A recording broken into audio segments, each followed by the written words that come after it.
And good morning, everyone. Welcome to our Saturday morning coaches show. And we've got a basketball show for you today. And Clark Zippoletta in disguise here. As we did earlier this season, where we had Sean Coleman on the coaches show, today we have yet another Zippoletta assistant, and this is Austin Fleming. And we are so glad to have him his first year helping Coach Zippoletta as assistant coach, and we'll find out all about him and looking forward to the conversation. Kind of get an idea of what he does. I can give you a hint: freshman coach. Go to a Wildcat game, you'll see him coaching up those freshmen if you get there early enough. And so we'll talk about that. But before we do that, let's go ahead and let me scan through the other sports and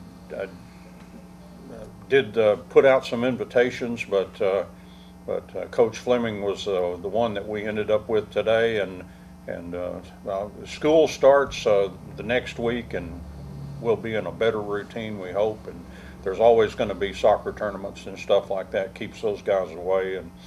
And I know Lady Cats coach Brittany Tisdale wants to be gone, but she has a lot of family things that have been going on, has one today. And so we certainly understand her out today, but I know she will want to come on and talk about her team. An interesting team for her this year, a rebuilding team, and she's doing all she can to get them up to speed, especially with district play starting this next week.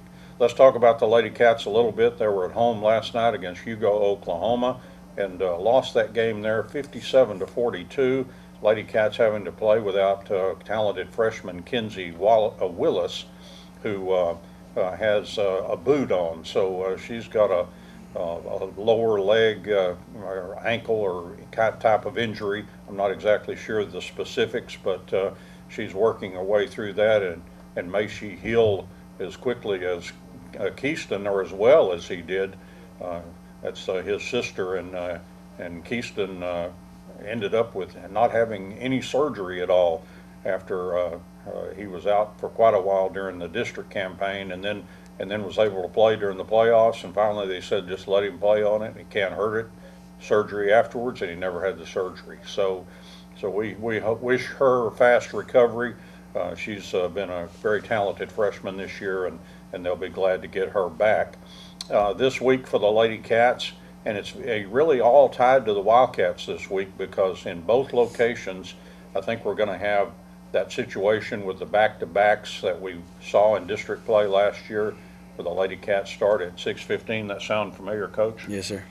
6:15 for the Lady Cats, and then 7:30 for the Wildcats. They'll do it the first time up in Sherman on Tuesday, and that will be non-district. And then on Thursday, mostly half and half. The Lady Cats will actually be opening district play next Friday against Royce City, and that's a tough matchup. Royce City ranked probably in the top 10 in Class 5A. They've had a really good season. They've still got that big 6-foot-tall point guard that they've got, and the coach's daughter is very good as well. So they're a very, very talented group, as we saw last year. But the Lady Cats will be playing Royce City, district opener on Friday, and then the Wildcats game will follow against McKinney North. And again, that's a non-district game. The Lady Cats are always 1 week ahead of the Wildcats in terms, well, they started a week ahead in practice, and now they start district play a week ahead. They'll get in a couple of district games before they kind of get in sync. I think against Greenville will be the first district time that both teams will be playing district games, and I believe that one is on the road. I believe that Greenville game starts on the road, but that'll be later on. And so that's the story for the Lady Cats.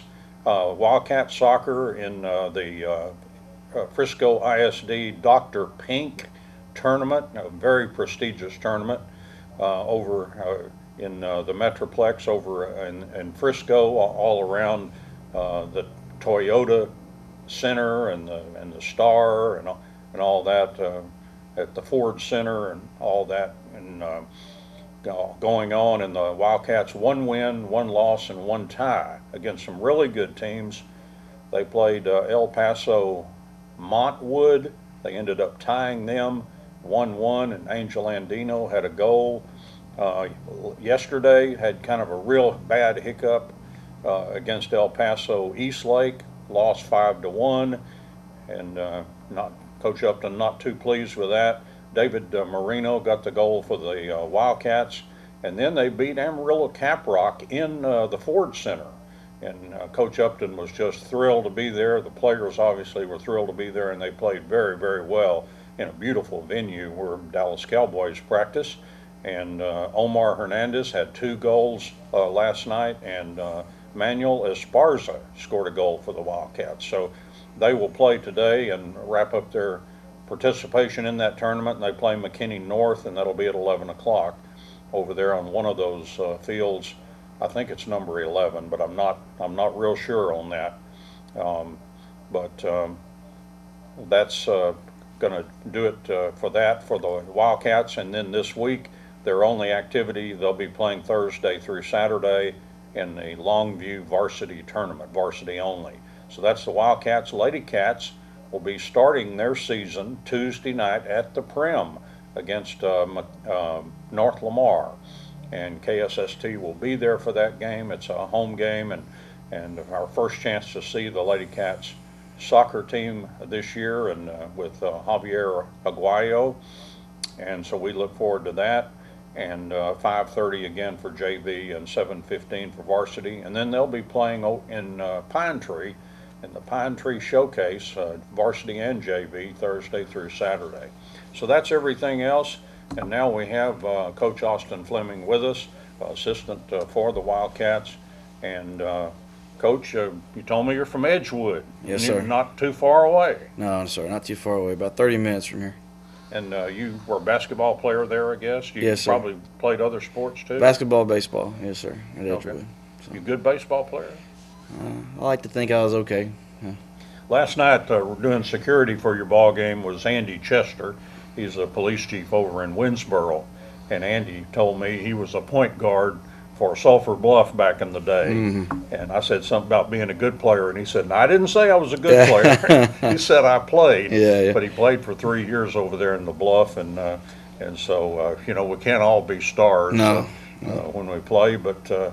Then your college experience, you were, I guess, just a student and learning to be a coach in college? Yeah, I went to Louisiana Tech and went to learn to be a coach, but I also was a manager on our women's basketball team for a year and traveled the nation, and it was an awesome experience. It taught me a lot. I was there at a college practice every day, so got to see what it was kind of like to be in that college part of basketball too.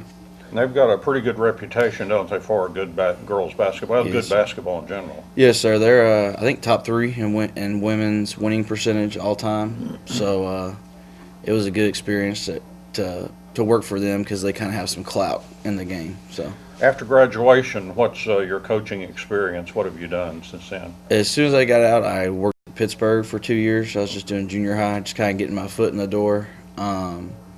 And then last year, I took a head coaching job at a 1A, kind of in Central Texas near Brownwood, Zephyr, and I was a head coach there last year. And then this year, I came over to Silver Springs to work for SIP. Yeah. So I guess exciting deal, interviewing for a job with the Wildcats and everything after they went to the state tournament. Oh, yes, sir. It was one of those opportunities that I thought I couldn't pass up on. I just knew the reputation. Being from the area before, I had watched SIP and them play a lot of people in the area, and I knew how good they were. And when that came open, I thought, just throw my hat in there and see if I could get an interview, and it all worked out pretty well. So. Yeah, I heard you were from a little town of Zephyr. You mentioned near Brownwood, and I wasn't really sure where that was. It's like one of those towns you've kind of heard of, but I wasn't really sure. But now you've set me straight here on being near the Brownwood, and so you are the freshman coach. Yes, sir.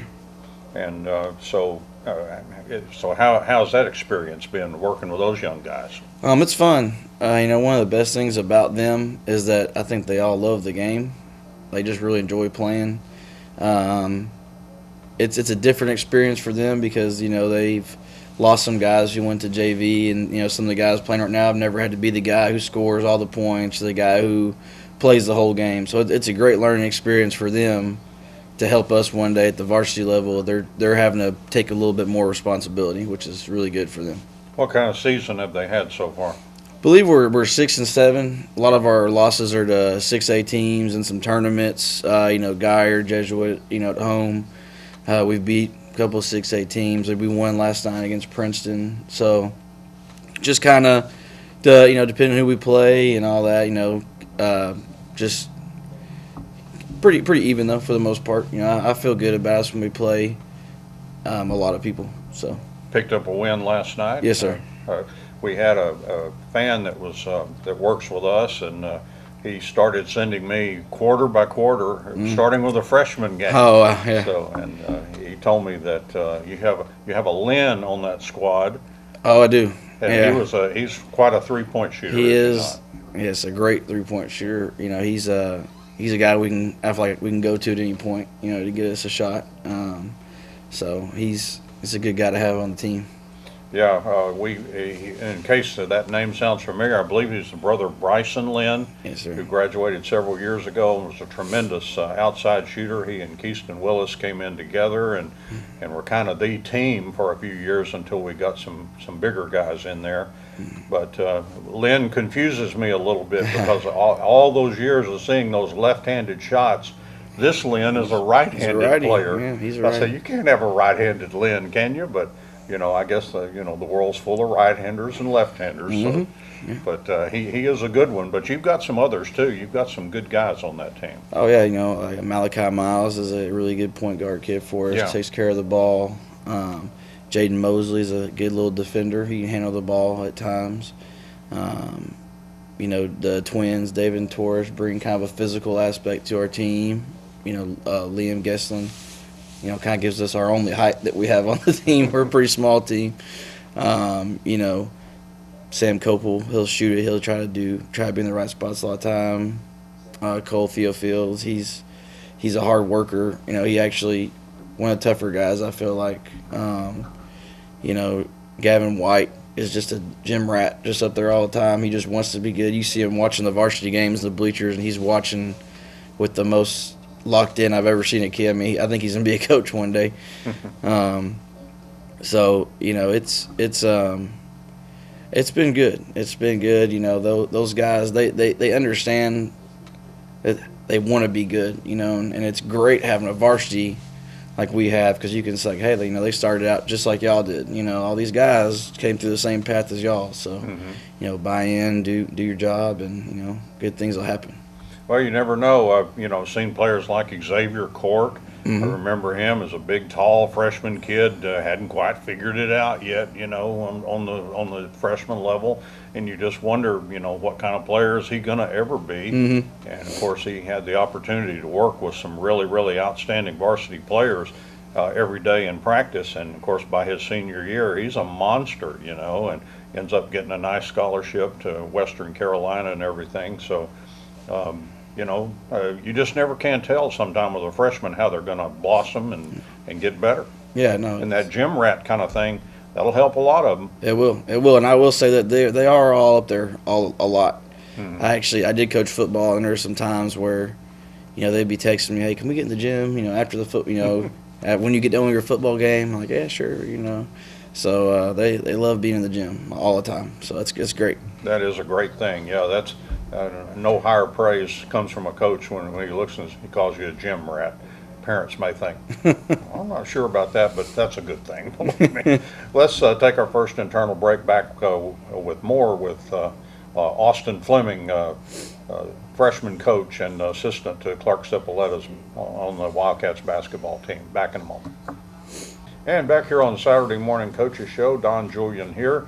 And we've got Austin Fleming. He's the assistant to Clark Cipolleta on the Wildcats basketball team, and freshman coach. And coach, on a game responsibility? I've seen you around the bench during the varsity game. What does SIP assign to you to do during the varsity game? So SIP assigns me probably one of the main things is I call all the baseline out of bounds plays. Oh, okay. So every baseline play, I'll tell them what we were going to run, what I want them to run. Of course, Sip has final say. If he tells me he doesn't want me to run that one and he wants to run something else, he'll just tell him real quick. Also, I help a lot on offense.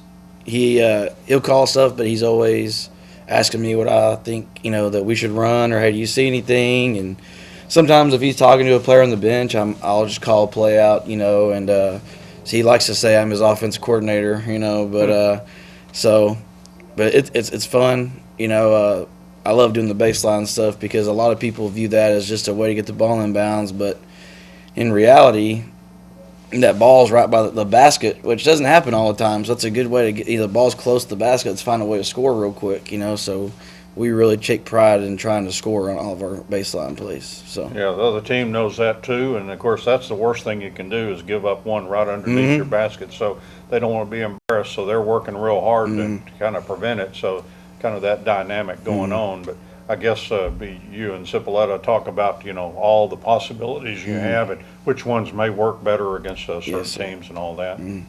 Yes, sir. Yeah, we go into it, kind of watch film that week, and we'll just say, hey, they'll guard inbounds like this. Or some people go into a 2-3 on all their baseline plays. So you have to have all your 2-3 baseline plays in your head, going into the game, and kind of similarly, just offensively watching film, figuring out what kind of defense they're going to run, and which one some of our plays will work against people, what plays won't work against people. So it's really fun.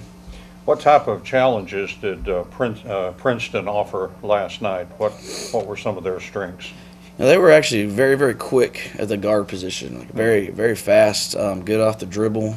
Had a kid, number 21, just really good hesitation. He was able to get downhill. They were not big, but fairly athletic for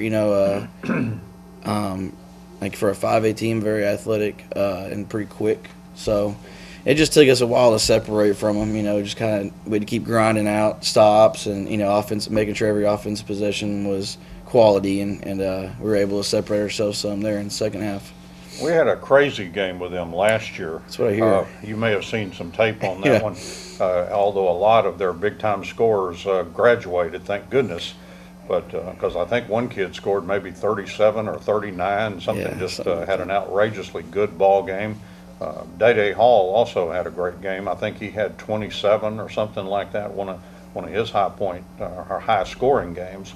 And we had to outscore them. It was 94-84, and I know Cipolletta looks at that 84 and my goodness.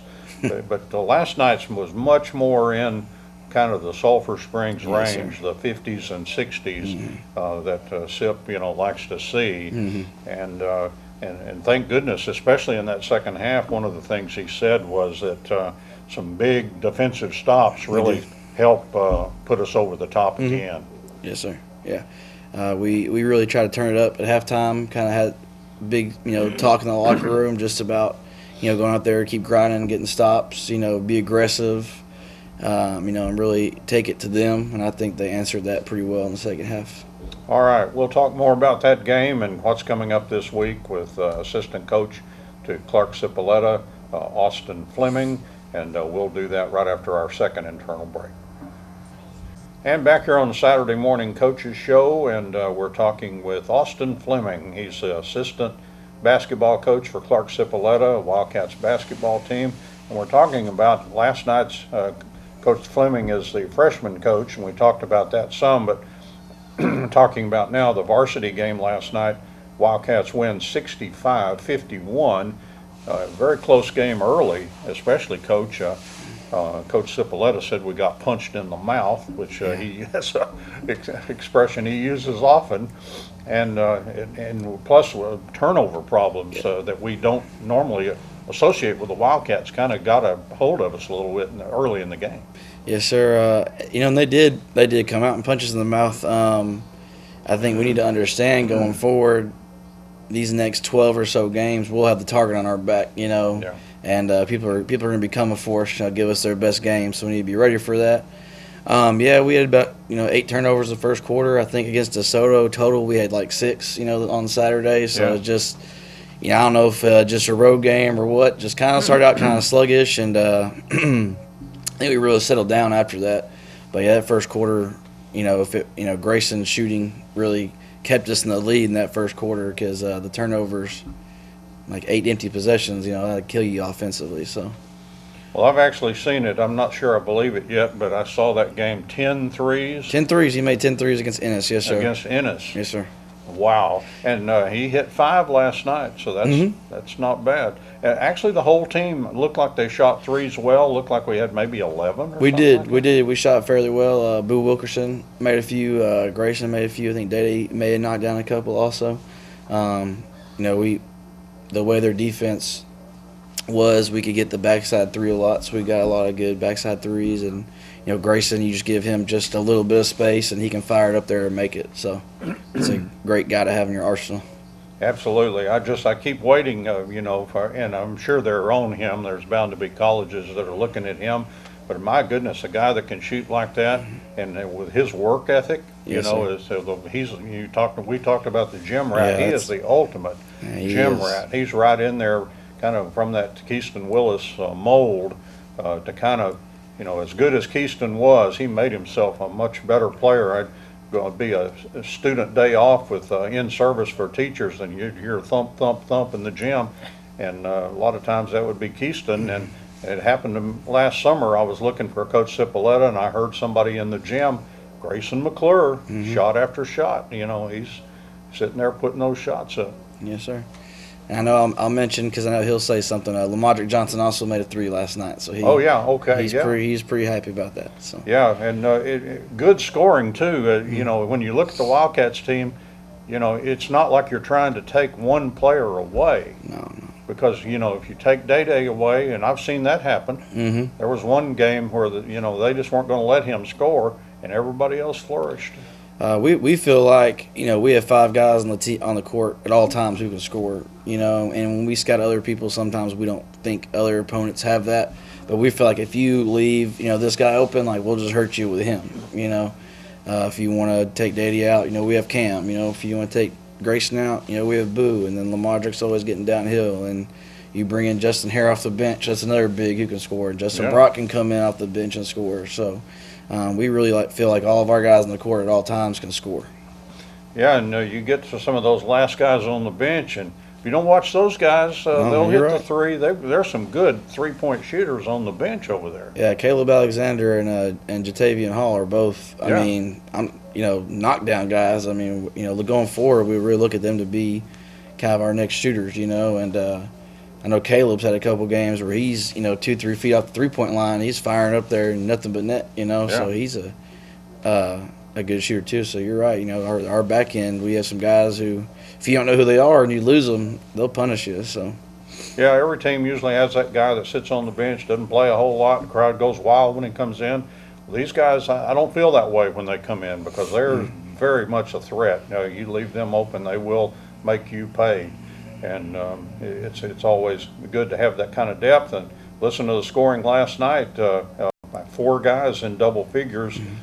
We mentioned Grayson McClure had 17 with those 5 threes. Cameron Kahn had 13. Day had 11. He had a 3-pointer. Boo Wilkerson actually had 3 threes. He had 10 points. Justin Hare just missed double figures, had 9 points with 1 3.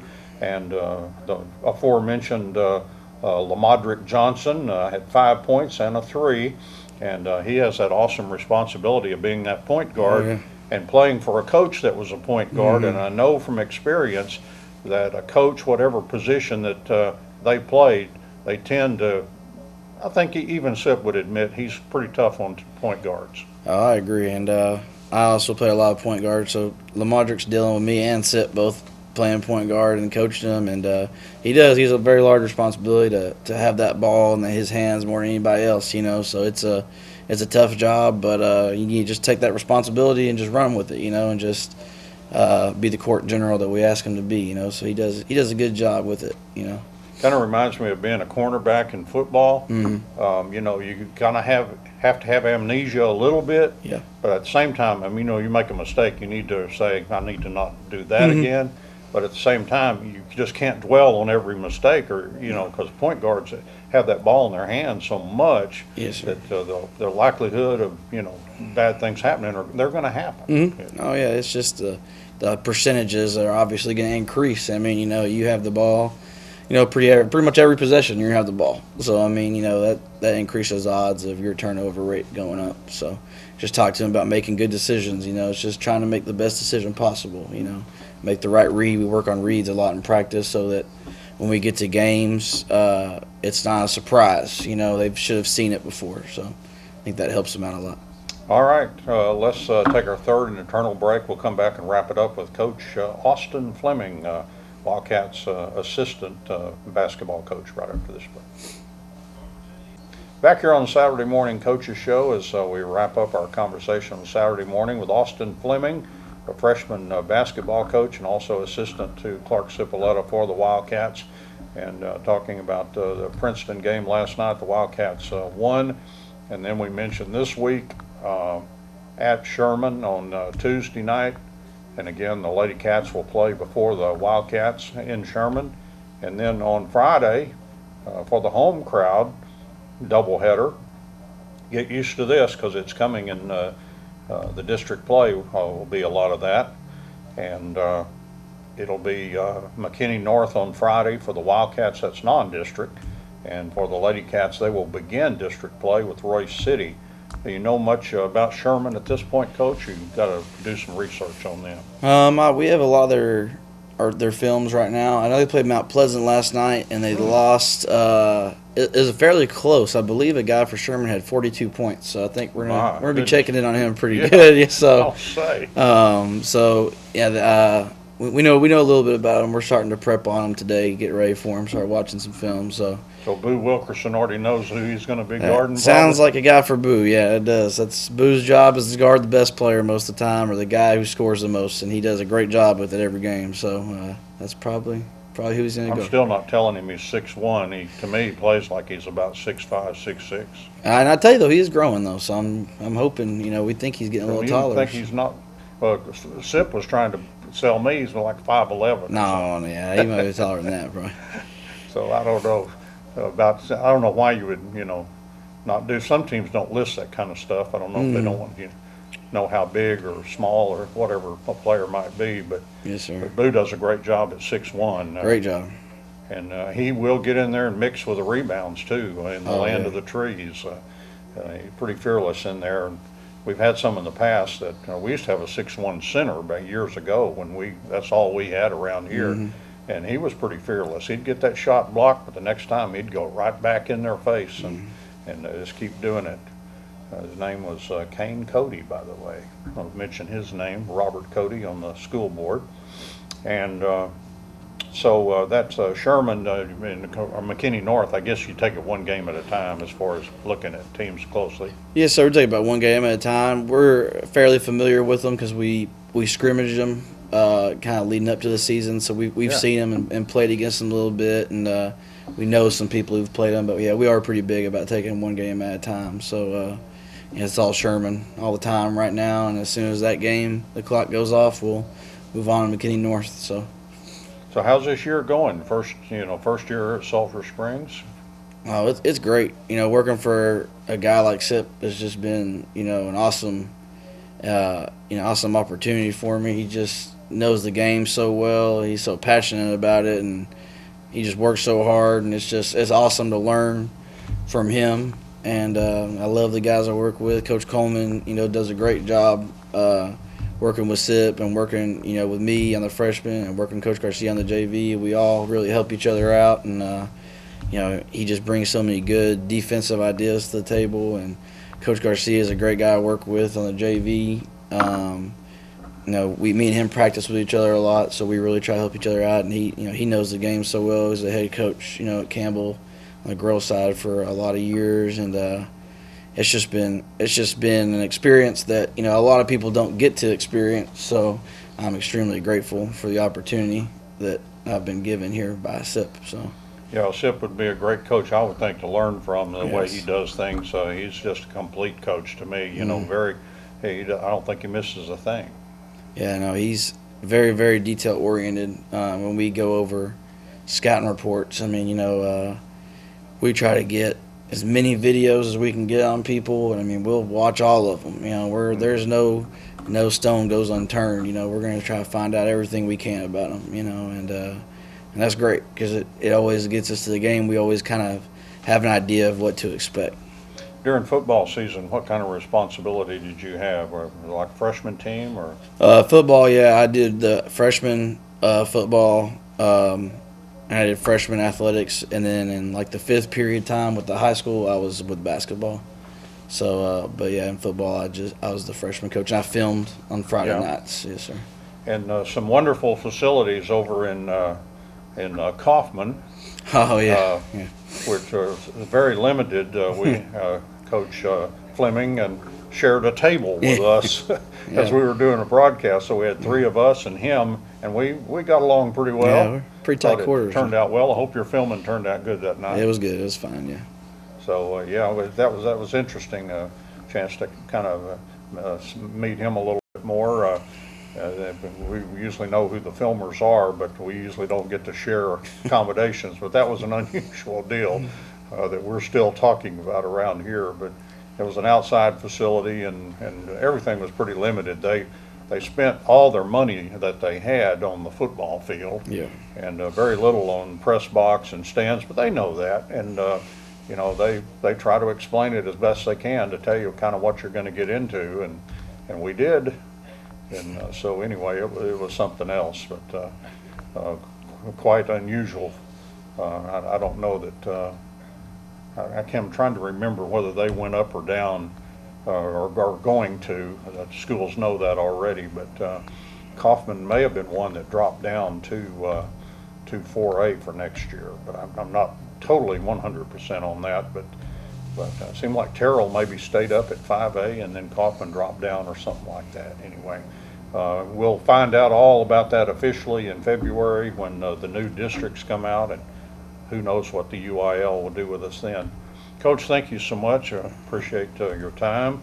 An Edgewood guy and Louisiana Tech, now with the Wildcats, and doing a good job for Coach Clark Cipolletta. And again, thanks for coming in, and we may see him again. You never know with these assistants. When Clark Cipolletta is on kind of a personal assignment today, he wants to go watch Victory Walker play for Oklahoma today as the Big 12 basketball season getting underway. And Victor visited the team last year during one of the games, and it was always good to see him. And so Clark's going to see him today, and I'm sure when Day and some of the others go away to college, he'll manage to go by and see them too. As Day going up there in Indianapolis to what a lot of the natives call Ooey Pooey. Indiana University, Purdue University, Indianapolis. Thank you very much. Thank you for joining us this morning. I'm Don Julian, and so long, everybody.